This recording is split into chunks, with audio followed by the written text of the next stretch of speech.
Hey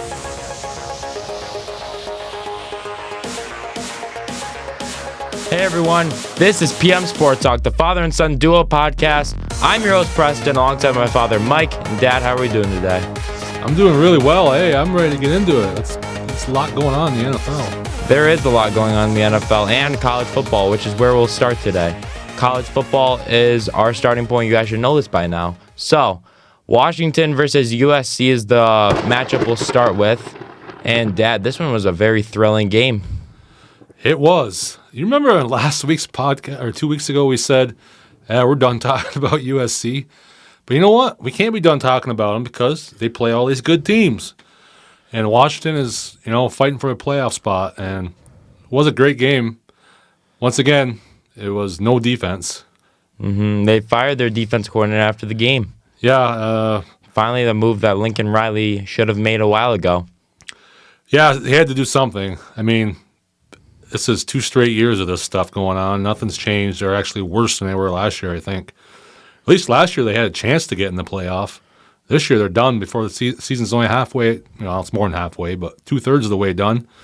And they're just playing spoiler now. But I got to give credit to Caleb Williams. He balled. He played a great game. Just couldn't stop. They just couldn't stop Washington. Push came to shove. That game was back and forth. One team would go ahead, the other team would tie, then the other team would go ahead, the other team would tie. And finally, towards the end there, Washington got that go-ahead touchdown, and then they extended to 10 points, and that was it. Got to give it to Caleb Williams. Even though he's probably not going to win the Heisman this year, only because his team's not doing well. But I was looking at the stats because I wanted to see for myself. He's actually still has the best stats of all these quarterbacks. Passing wise, rushing, he's not quite there with like Jaden Daniels, but he's probably not going to win it because they'd like to give that to a team that they don't want to give it to the same guy year after year. But stat wise, he's pretty much where he was last year. Maybe not quite as good, just no defense there, and Washington pulls it out in the end. Yeah, it was a very high scoring game, 52-49, the final score. Washington with the win. And Caleb Williams, you saw at the end where he was just like in the stands, crying with his family. And I mean, what else can the guy really do? Yeah, he was pretty upset. That goes to show you. Last podcast I was kind of down on him. I was saying, he's got a pretty big ego and all this stuff. But you know what? He showed me something in this game. He showed me that he really does care because. He could just fold it in and get ready for the NFL, and he's not doing that. He's out there competing, trying to win, and I think it really got to him. He realized he still had an outside chance of getting in the playoff, but after this game, there's no shot at all. There's 3 losses, and they're just done. And I think he realized that probably his college career is going to be coming to an end, and he's not going to get that championship. I probably all hit him all at once there. Yeah, but I gotta give him credit though. He put it all out there, and maybe he is that guy. Maybe he is that competitor that I just wasn't quite sure of. Yeah, it seems like it after that scene after the game against Washington. Well, we're moving on to our next game here as LSU visited Alabama, and I was watching this game all the way through, and I noticed that there's one thing that LSU couldn't stop: Alabama's run offense. LSU's a little bit like USC, and that's unusual to say for an SEC team. LSU usually has an awesome defense. Usually they and Alabama and Georgia have the top 3 defenses in that league, but that's not the case this year with LSU. Their defense is bad. They have the up front guys, but their linebackers and their secondary is pretty just average, and that really showed in this game. And their best player there, Harold Perkins, he made a couple great plays, but he got penalties on them. The one was they called a horse collar on it when he tracked down Milroe. I didn't think it was a horse collar myself. That's what I was thinking too. I saw that play because he grabbed him from the front first, and then he put his right arm out of instinct comes onto the back. Yeah, I really didn't think that was a horse collar because. The Jaden Daniels play... That was a horse collar. Where he got, twisted around and violently ripped down. Yeah, that was a horse collar. No horse collar. There was no call, though. The guy had both hands in the back of his jersey and just ripped him down. I mean, how do you miss that? And then they call it on Pickins on Milroe. I'm like, that's the old Alabama bias coming into play here again, huh? I guess so. Jalen Milroe, I mean, he had a dominant game running the football, but I'm still not confident in him passing the football. I mean, he clearly couldn't because I mean, what are you going to do, though, if you're Alabama? You're going to keep going with what's working. LSU can't stop you on the run defense, so just keep going to Milroe, keep going to your running backs, and that's what they did, and it won them the game. Yeah, their running backs played real well. That's really the first game I mean, we see almost all of Alabama's games are on TV every game. That's the first time I've really seen their running backs really shine this year. They've been decent. You know, they always have decent running backs, but all of their running backs, no matter who they put in there this week, they were good, really good. I don't know if it's the running backs or you got to give credit to that offensive line, or like you said, I think it's indecision from the defense because they don't know what Milroe's going to do. It's kind of that Lamar Jackson effect, right? Yeah. They don't know, is he passing? Is he going to run? So they're kind of like indecisive, and it opens it up for the running backs. And that's why I think because I don't think he's a good passer, but I think that threat of him running is why he gets those open looks. Exactly. That was like Lamar at Louisville. Yeah, I mean, he wasn't not like he was a real accurate passer. Yeah. If he just had to go drop back and pass, but because he could run like crazy, and Milroe's like that. If Milroe gets just a slight opening, he's gone. He's a great athlete. I mean, you saw Jaden Daniels was having a very good game as well. It looked like they were just going to keep shooting out, and then he ended up taking a huge blow, which took him out of the game. He tried to go back in, but just couldn't. Another one that there was no penalty on. Yeah, it was helmet to helmet, it looked like, don't you think? It was helmet to helmet? Roughing the passer, maybe? They didn't even call that. I know. I can understand it's borderline targeting because his helmet, it's not like he didn't launch his head into him. He was tackling him, and the top of his helmet just caught him under the chin a little bit. Mm-hmm. But by letter of the law, it's probably, it's got to be roughing the passer, doesn't it? Yeah. Even if it's not targeting. With all these roughing the passers that have been called recently, I mean, whether it's NFL or college football, I mean, you got to call that. I mean, it knocked him out of the game. Not only did it hit him in the chin, he landed on him with all his weight. Yep. Just drove him into the ground. Is that not the definition of roughing the passer? I thought it was. I mean, college, they let him get away with more than the pros. But, yeah. And that guy for Alabama, I forget his name. Do you remember his name? What position? The guy that did the hit Daniels? No. Maybe he's number 15. I know. Yeah. There was a thing on him about how he knocked out a couple quarterbacks last year with dirty hits. So there's this thing going on about he's kind of a dirty player. I don't know if he's a dirty player or not. He just plays real aggressive. But he knocked a couple guys out last year doing with it was Quinn Ewers for Texas last year. Oh yeah. He knocked him out, and there was one other guy. Unfortunate because Daniels was balling out, or Jaden Daniels was balling out. I think I found his name, Dallas Turner. Yes, Dallas Turner. There's been instances where opposing teams are like, hey, he's a dirty player, telling the refs to watch out for him. Well, I mean, he didn't get called on that play. So should have, though. He should have. He's got a reputation, too. Usually those are the guys that get called. Yeah. And, like I say, Daniels was doing great. Daniels had 11 carries for 163 yards, plus over 200 yards passing, and he got knocked out in the third quarter. Right? I think it was the third. Like near the end? Third quarter, I think. Yeah. Either that or the start of the fourth. I mean, look at the yards he was piling up. I mean, I'm not saying that LSU would have won if he doesn't get knocked out, that Alabama probably still squeaks it out in the end. But you don't know. Mm-hmm. I mean, he was balling. That game was going to go right down to the end. As it was they're only up one touchdown, and then they got that second touchdown to pull away. But it's too bad because that had the makings of a great finish between LSU and Alabama, and we're kind of robbed of that. Like there usually are between their games every year. Yeah, we were robbed of that because of that, and it's just unfortunate. I just hope he's good going forward because he's got a chance to win the Heisman. I don't know if they'll give it to him either now that he's on a team that's got 3 losses. I mean, they should. I mean, they're gonna have. I mean. If Washington goes undefeated, they'll probably give it to Penix. Yeah, I would agree on that. But if they happen to slip up, if they lose a game or so, I mean, they could give it to Daniels or even Williams. So it's probably Penix's to lose.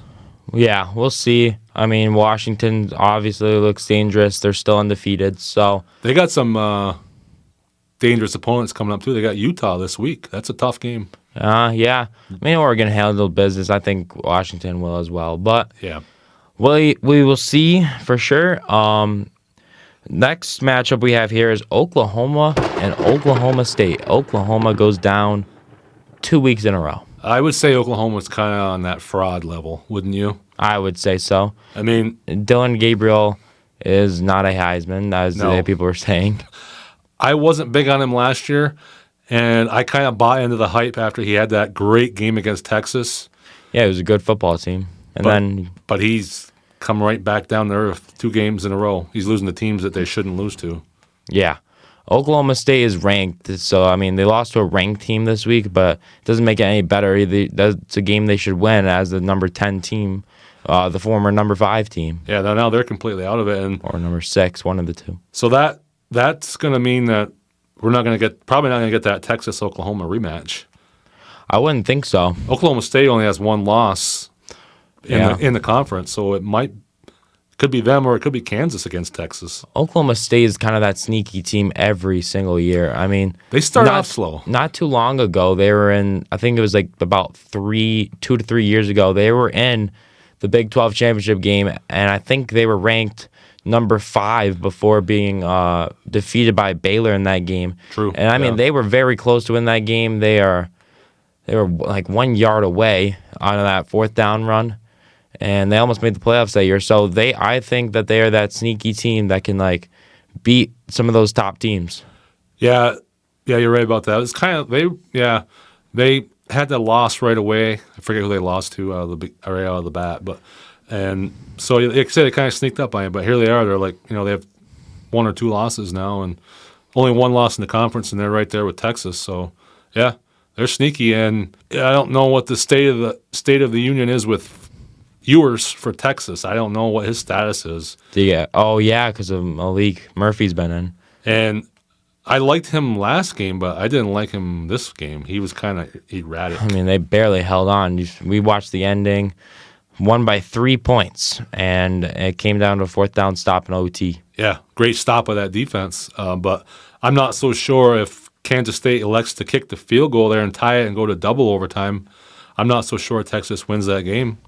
Yeah, I mean, Kansas State felt like they had to do that, though. Yeah, I think they felt that was their best chance. Law of averages, it's in Texas, and chances are if you keep playing the game, that the better team's going to win. So I think they figured, well, this is our best chance to win this game, and I got to give them credit for going for it. I mean, they just didn't quite get it, and Texas stays alive, and they're alive for that college football playoff with 1 loss. So. That college football playoff is wide open for a lot of teams, and over the weeks we will see who will get in. There's like 7 or 8 teams that could get in that, Yeah, there's like, you got Florida State right now holding that 4 spot, which Ohio State's number 1 still, correct? And then you got number 2 Georgia, number 3 Michigan. Then Florida So State. then it goes Washington. Who's number 6 now? Oregon. Washington, yeah. There's like so much teams that can make it. Yeah, it's There's crazy. so much. It's crazy. It seems like it's like this every year too. It plays out in the end. It'd be kind of neat if all these teams end up winning. I mean, obviously Michigan and Ohio State, one of those teams is going to get knocked out. Yep. So that'll open up a spot. But you got Texas, like you said, Oregon, Washington. Any of those teams could get in.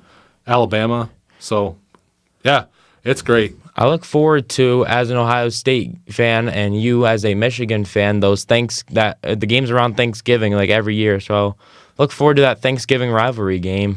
Yeah, it should be another great one. That's what Big Ten comes down to this year. Unless for some reason, even if Penn State beats Michigan, which I don't see happening, I still think the Michigan-Ohio State winner will probably go to the championship game. So, yeah. Can't wait. Looking forward. That's always the best weekend in college football. Yeah, the big game. Let's move on here. We'll get back to college football for upcoming games, but right now we're going to switch to the NFL, and how can we not start with the Texans' star rookie quarterback, CJ Stroud? He had a stats of over 70% completion, 470 yards, and 5 touchdowns with 0 turnovers. He's only thrown 1 interception all year. Yeah. He's a rookie. We saw that stat. He's thrown more touchdowns than Kenny Pickett already. He's thrown more touchdowns than Kenny Pickett. He's thrown more touchdowns than Zach Wilson. He's thrown more touchdowns than a lot of guys. And it's his rookie year. It's his rookie year. He's in the MVP. He could be in the MVP race as a rookie. I think he is. That's how good he is. He's got to be, right? Yeah, I mean, and they're decent. It's not like he's playing good and they're still losing. They're 4-4, and they're right in the playoff hunt. So well, all those guys, those quarterbacks that people say are in the MVP race, like Tua, he has 7 turnovers. He has 19 touchdowns and like 2,000 yards to show for it. He's got a lot of, like I say, he's got 8 Yeah, 7 interceptions, I think. And then CJ Stroud's playing better than him, if we're talking efficiency-wise. And then you got Joe Burrow, Josh Allen, Joe Burrow is starting to turn around, but that shaky start at the beginning of the season could prevent him from winning the award. And Lamar Jackson, his team's playing amazing, but himself, he doesn't have much touchdowns and stuff like that. Yeah, I don't know. I really haven't looked at his stat line to see. He doesn't even have 2,000 yards passing yet. Yeah, he never has a lot of yards, though. Those rushing yards really make up for it, you know? Yeah. He's in the MVP run. Lamar is. Stroud is. Obviously, Mahomes hasn't been playing that great either. Yeah. So, it's up in the air this year. And, hey, if Stroud keeps playing like this, then I don't see any reason why he won't. Would that be the first rookie to win the MVP award, or am I forgetting something? Did Lamar win it as a rookie? It was his second year? It was his second year because he did end up playing some as a rookie because that's right. Yeah, he lost in the playoffs. Yeah, right. I don't know offhand. He's the best I've seen as a rookie, so as efficiency. He doesn't make mistakes. He could be the best quarterback in the NFL efficiency-wise. He might be. He's the top 5 quarterback. Already, and he's a rookie. It looks like he is going to break that Ohio State curse with the quarterbacks selected. Justin Fields was the recent one before him. Yeah, and he's not. He's definitely not going to break the curse. No. He can't throw the ball. But CJ Stroud, we mentioned it like who knows how much podcasts ago. You and me said that when we were watching him out of college, he looked like the most pro-ready to us because of his accuracy. He wasn't too flashy. He was making NFL-ready decisions. Yeah, he wasn't flashy like Bryce Young. Bryce Young would have those wow plays. Yeah. But he was like running around for his life, and then he would throw it up and get a touchdown. But CJ Stroud, like you said, he was just efficient and accurate. And that's what you need in the NFL. You need to be accurate, and he's accurate. He's like Burrow. Burrow is very accurate, and so is he. To me, my money right now, they're the best 2 quarterbacks in the league right now. Absolutely. And then we see Bryce Young over there, the number 1 overall pick, 2 pick sixes thrown on Sunday to the same guy, Kenny Moore. Yeah, it's just not. He's having a rough go about, but I think it's the team as much as it is him. He's got a bunch of receivers around him though. It could be that O-line crumbling on him. Yeah. Adam Thielen has played phenomenal. DJ Shark is a solid wide receiver too. Yeah, he's got some guys there. Maybe he's just not. He's just not as good. He's small. That was one thing that people were worried about with him. It's looking like he's proven them right so far. It's his rookie year. We can't make it say he's over yet. But I'm just saying, like, some guys just hit it when they come in and they just hit it. It's like Stroud. Peyton Manning, his first year was bad. Yeah, he wasn't that good in his rookie year. He led the league. He threw like 31 interceptions his rookie year. He had amazing number of interceptions, and look how he did. You got to give him a chance. He's got 3 years down there to prove it. I think. If he's looking like this in year 3, then we can start making those accusations. Yeah, but Stroud, yeah, he's amazing. And that play at the end of the game, did you think that they had a chance to win that game with, what did they have, like 40 seconds left? I mean, they had 2 timeouts, so why not? But I just didn't think they could go all the way down and get a touchdown. CJ Stroud proved that he could in that game. Man, He was only down by 3 points, correct? He could have gotten a field goal, but he decided to throw the go-ahead touchdown to Tank Dell. no, they were down. They had to have a touchdown. Oh, really? They were down by like 4 or 5. Oh, okay. Well, they made a field goal. I mean, they won that game without their kicker. And They didn't even have their emergency kicker was Dare Ogunbowale. He ended up making a field goal, actually. Yeah, look how big was that in the end result? Right? Yeah. I mean, that's just amazing how they pulled that game out. I mean, how about D'Amico Ryan setting a running back out there to kick a field goal? That's very important to the ending of the game. Amazing how they even had a chance to be in the game. If he doesn't make that, I mean, who knows how things play out, but unlikely they would have pulled that out if he doesn't make that. Yeah. Let's look at the other 1 o'clock game.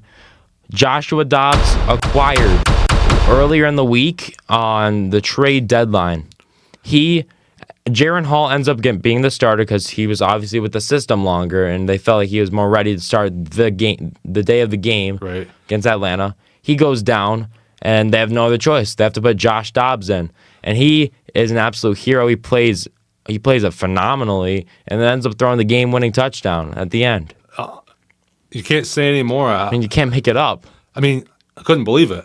This is a guy that was the Steelers' like emergency quarterback for like 3 years. I mean, he couldn't get on the field. Even when he was with Arizona, I mean, he kept them in games. He was competitive with a team that's not very good. Yeah, they only have 1 win, right? They only had 1 win, but those games that he lost were all close. Oh, yeah. He kept them in the game, and he goes to. They said he didn't even get a practice rep for the Vikings this week. Yeah. He had to, I saw a video on the sideline. He was practicing his cadence with his linemen before going on the field. I mean, how does he do that? He looked like he was this all-star quarterback out there with a team that he didn't even know their names, half of them. I don't know if that's an indictment on Atlanta or if it's just – I got to give him the praise because Atlanta is not a great team, but they're a decent team, and he just balled out. Yeah, I mean, Atlanta went with their backup quarterback, Taylor Heineke, as Ritter was underperforming. But they end up getting – that was a very good back-and-forth game at the end. Yes, that was a great game. I looked at the schedule this week for, the early games, and you're like, oh, there's one decent game, Baltimore and Seattle. Well, turns out that's a blowout. That was a terrible game. Then you have these other games that you're like, Minnesota and Atlanta, Tampa Bay and Houston, Yeah. Those end up being great games. Games of the week. That's what's so phenomenal about the NFL. It's so unpredictable, and that's what makes it so great. And those are just 2 great performances by Dobbs and by Stroud. Yeah, CJ Stroud looking to lead the Texans back to that playoff where they run where they were with Deshaun Watson when he was there, and then they haven't done anything since he was traded to Cleveland. He's already better than Deshaun Watson. Yeah, I'd say so. He's accurate.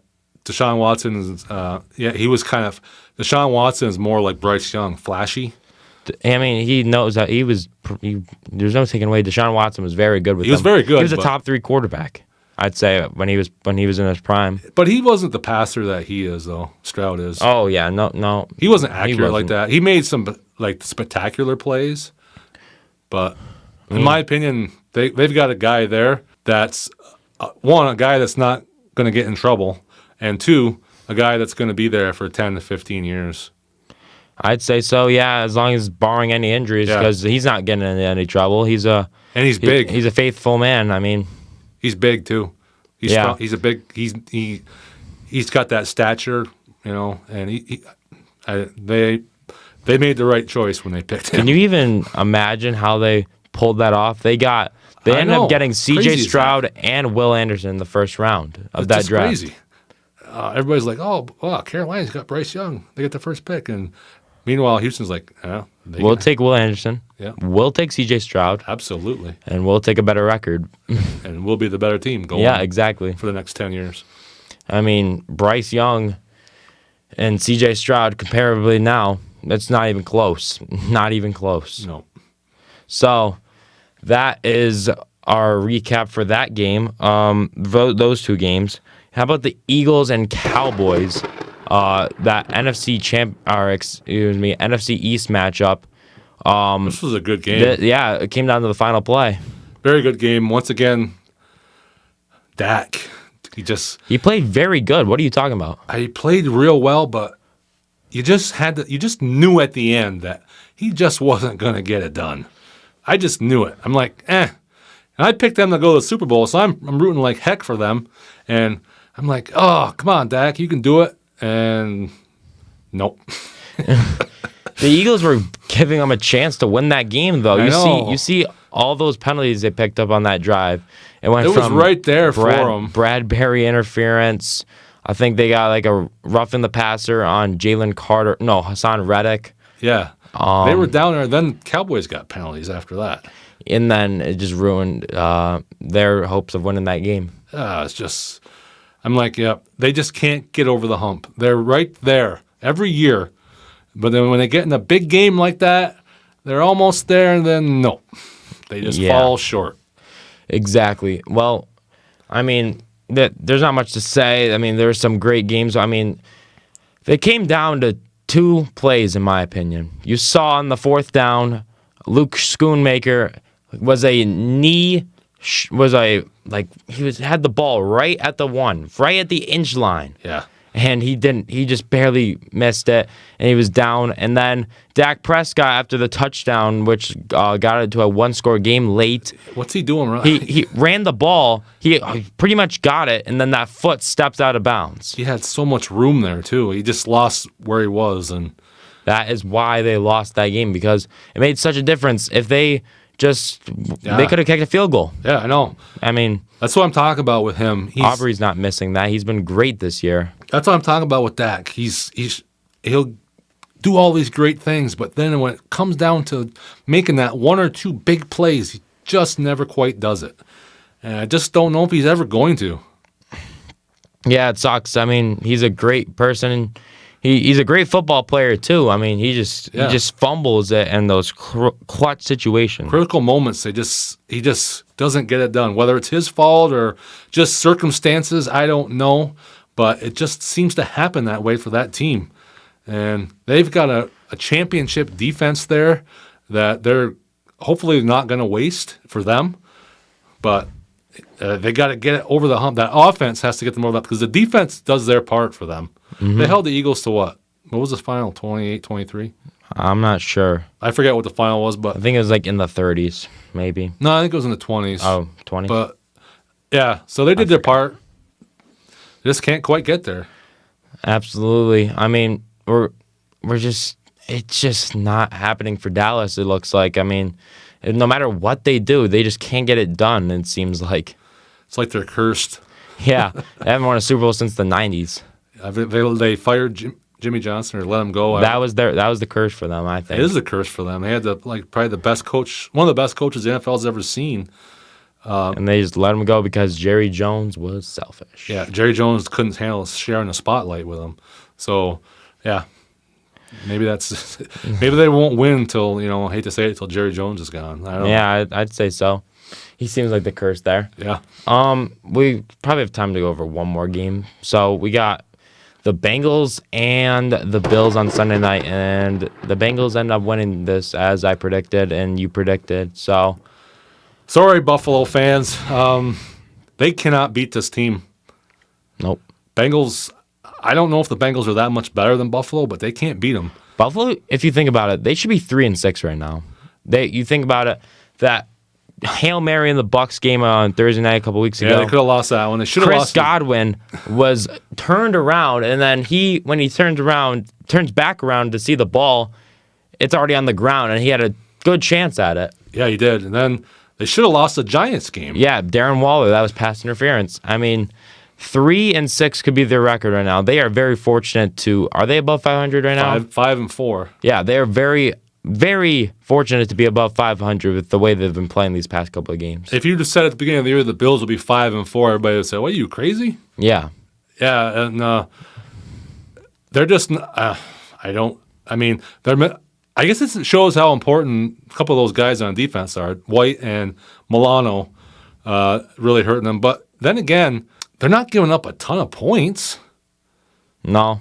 It They only gave up 24. Josh And they had 18. Josh Allen is a little bit like Dak Prescott. I'd say so. They're kind of similar players. They are kind of similar I mean, players. Josh Allen is more talented than Dak. Yes. Way more talented, but they kind of have that same style where they get all these plays, they make these big touchdown passes, but then when the critical moment something happens, they fumble the ball or they throw an interception or they try to run for it and they get stopped, and it's just something. Yeah, or when Josh Allen decides to throw ridiculous 40, 50-yard passes, it almost never happens. Yeah, it's like he just goes for broke. And that was our producer Chad with a great point there. He's just throwing I mean, he makes terrible decisions. that's what it is. His decision making is bad. And did you see that Sean McDermott? I'm not sold on him either. Did you that challenge play that he called? When was it? The challenge that No, what quarter was it? It was the fourth quarter. I didn't see I think it ruined the game for him. It did because they lost the timeout. I fell it asleep. just- I didn't see it. It destroyed him. What happened? The ball clearly it was just for a 7-yard pass that might have been a first down. It wasn't like it was on the goal line or anything like that. And the ball, you could clearly see the ball hit the ground. It was laying on the ground, and he challenges that play. And even the Chris Collinsworth are like, I don't know about this one, Sean, because it was clear as day. So whoever's up in the booth advising him on these replays, they might want to check him out because that was clear as day, and they just lost a timeout. And like Chad just said, I think that really changed the game, and just poor decision making by the quarterback and the coach. And guess what? I saw today that the quarterback and the coach, Josh Allen and McDermott, are questioning Ken Dorsey's offensive play calling for this game. And I'm like, was it the play calling or was it your execution of the play calling and then McDermott's boneheaded challenge? So they better look at themselves before they start questioning the game plan. Yeah. I mean, I'm not saying the game plan was great either, but I didn't really examine that close enough to know. But I think that was a team loss there all the way around because those guys made some boneheaded plays. How about they pull Pittsburgh Steelers and put Ken Dorsey on the sideline instead of on the box? That might work. That's something it would work for Pittsburgh. That's something we didn't talk about. We've been killing. I know everybody's been killing Matt Canada with good reason, but I gotta be honest with you. I thought he called a really good game against Tennessee. Yeah, I mean, he's on the sideline. Maybe that makes the difference. Did you see him down there? He's got the iPad down there with Pickett when he comes off. Oh, yeah, I talking with him a lot. They can't do that when he's up in the booth. Yeah, he's a second-year quarterback, so why? I think that's a great move. I'm not saying they're going to become this offensive juggernaut or anything, but I think that was a pretty smart move. And I know they only scored 20 points, but there are plays out there that Pickett missed. A couple plays that he missed, and of course Pickens with the not getting his foot in bounds. So they could have had more points in that game. So I really liked what they did there. So that might be a thing for Buffalo to look at. They got to try something because it's not working what they're doing there. Because they're just not what they should be. Pittsburgh has a better record than them, and they've been getting outscored, outplayed, and they have a better record than them. Yeah, Steelers are 5-3. They're half a game ahead. Right now, Pittsburgh would be in the playoffs and Buffalo wouldn't be. And in no means am I saying Pittsburgh's a better team than Buffalo. No. I'm not, but they just find ways to win, whereas Buffalo seems to find ways to lose. Absolutely. It's just getting ridiculous with how bad their offense has been executing plays. Even though their record is 5-4, it's still not showing in the whole story.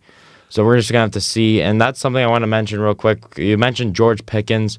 He's been going on this whole tirade on social media about free me. They don't give me the ball. You got the ball. You just didn't execute on it.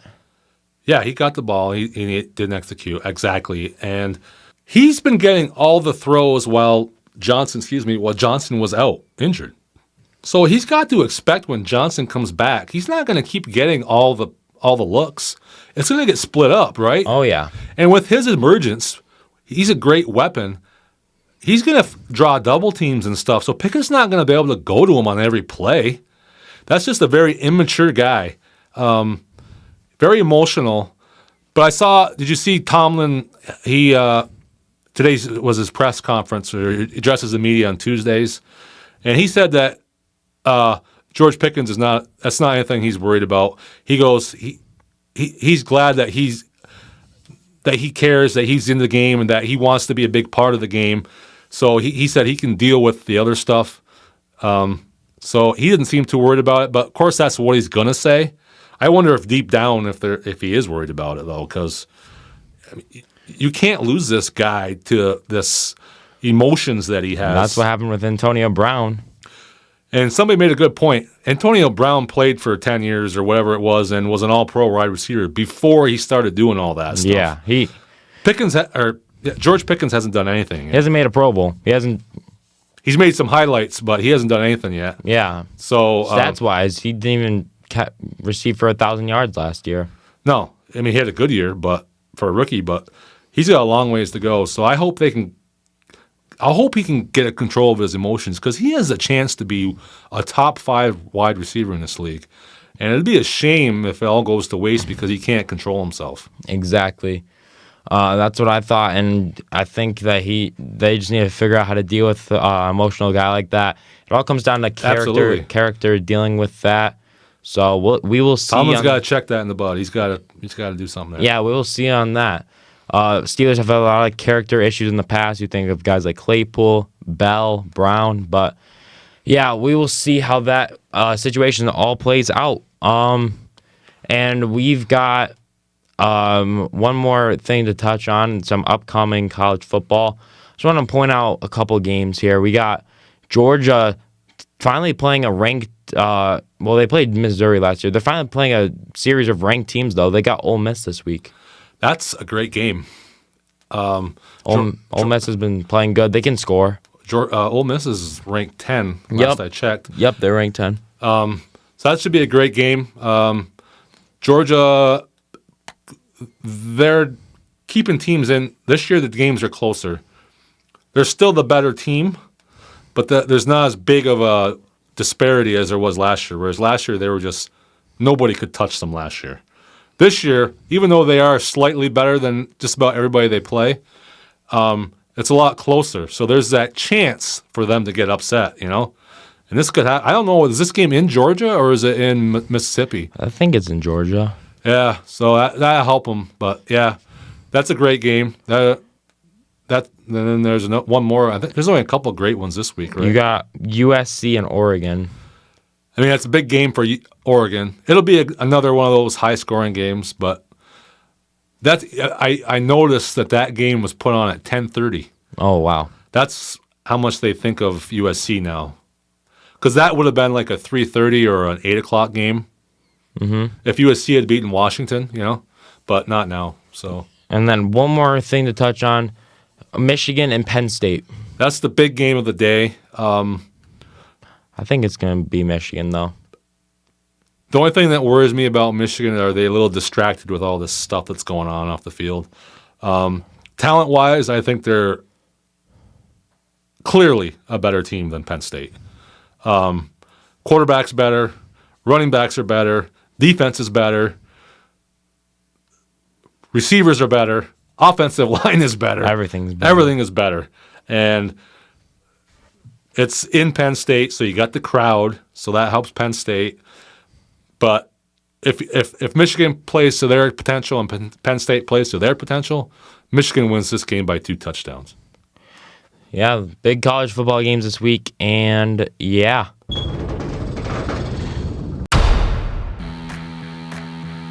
Well, Dad, our first play of the week comes from Monday Night Football last night. Herbert throws, and oh, what a catch! Circus catch for Keenan Allen, first down in a blowout. Oh, unbelievable. What a great catch. He's been doing that for years, and that poor Jets, they just can't get it together.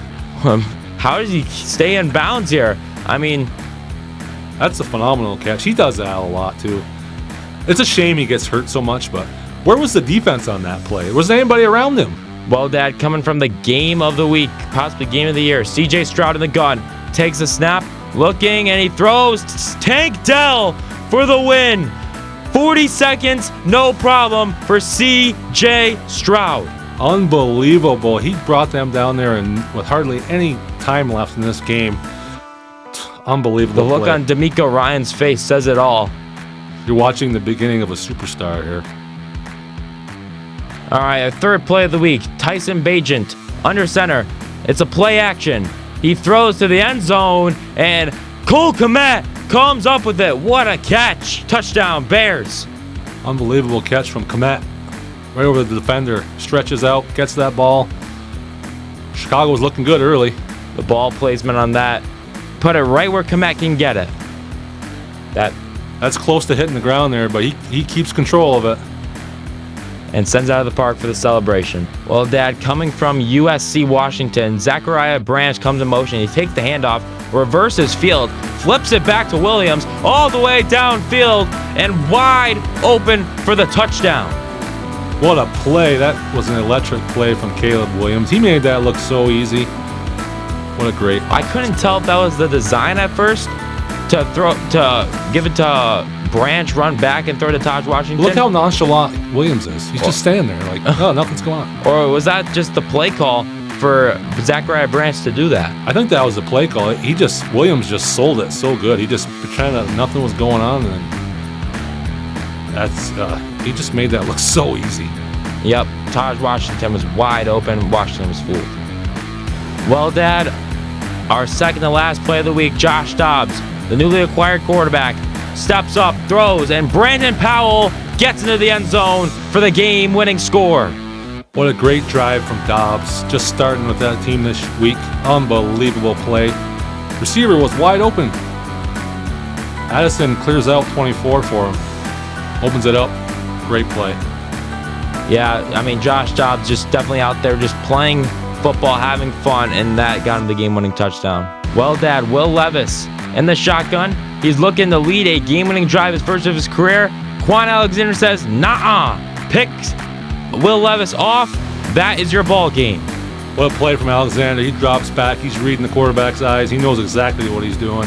The rookie throws it right to him. Will Levis made his first mistake as a NFL quarterback, and it came at the biggest moment of this game. Yeah, this is kind of like a last-ditch effort. And the Steelers had three guys back there on defense, and Alexander just waited out the quarterback, and he went in for the pick. What a great play to seal the game.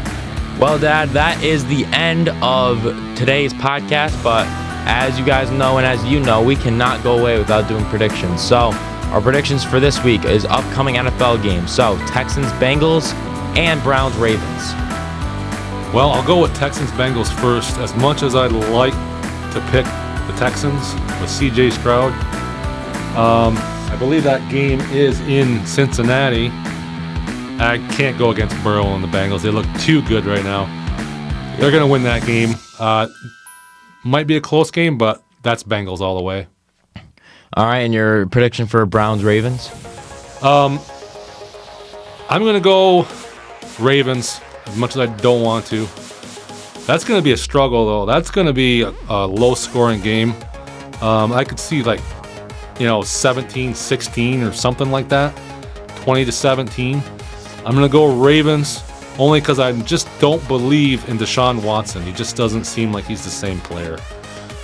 Well, I'll do mine now. Those are some great reasoning behind your predictions. So, first game, of course, Texans, Bengals.